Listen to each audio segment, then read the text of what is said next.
തളിപ്പറമ്പ് സ്കൂളിലെ പ്രധാന അധ്യാപകൻ ആത്മഹത്യ ചെയ്ത കേസിൽ ജെയിംസ് മാത്യു എംഎൽഎയുടെ അറസ്റ്റ് അന്വേഷണ സംഘം രേഖപ്പെടുത്തി. അധ്യാപകൻ ആത്മഹത്യ ചെയ്തത് തെറ്റിദ്ധാരണ മൂലമാണെന്ന് എംഎൽഎ പറഞ്ഞു.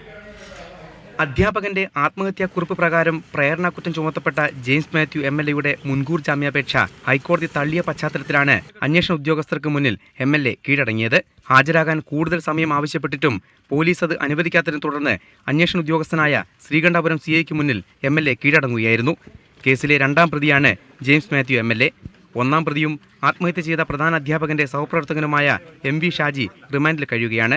അതേസമയം തെറ്റിദ്ധാരണ മൂലമാണ് അധ്യാപകൻ ആത്മഹത്യ ചെയ്തതെന്ന് എംഎൽഎ പറഞ്ഞു. ടാഗോർ സ്കൂളിൽ 5ാം തരത്തിലേക്ക് നടക്കുന്ന പ്രവേശന പരീക്ഷയെ താൻ എതിർത്തിരുന്നു. ഇത് ചൂണ്ടിക്കാണിച്ച് നിയമസഭയിൽ താൻ സബ്മിഷൻ അവതരിപ്പിച്ചെന്നും ഇത് പത്രത്തിൽ വാർത്തയായെന്നും അധ്യാപകനെ മറ്റൊരാൾ തെറ്റിദ്ധരിപ്പിക്കുകയായിരുന്നു. ഈ കാര്യം ചോദിക്കാനാണ് അദ്ദേഹത്തെ ഫോണിൽ വിളിച്ചത്. അധ്യാപകനെ ഭീഷണിപ്പെടുത്തുകയോ അദ്ദേഹത്തിനെതിരെ കേസ് കൊടുക്കുകയോ ചെയ്തിട്ടില്ലെന്നും തെറ്റിദ്ധാരണയുണ്ടാക്കിയ ആളുടെ പേര് പോലീസിനോട് പറയുമെന്നും ജെയിംസ് മാത്യു എംഎൽഎ വ്യക്തമാക്കി. ടാഗോർ വിദ്യാനികേതൻ സ്കൂളിനെതിരായി സബ്മിഷൻ അവതരിപ്പിച്ചു എന്ന് തെറ്റിദ്ധരിപ്പിക്കുകയാണ് ചെയ്തത്.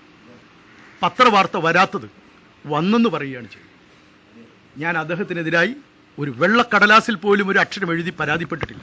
കഴിഞ്ഞ വർഷം ഡിസംബർ 15-നാണ് ടാഗോർ വിദ്യാനികേതൻ സ്കൂളിലെ പ്രധാന അധ്യാപകനായ EP ശശിധരൻ കാസർകോട്ടെ ലോഡ്ജിൽ ആത്മഹത്യ ചെയ്തത്. റിപ്പോർട്ടർ, കണ്ണൂർ.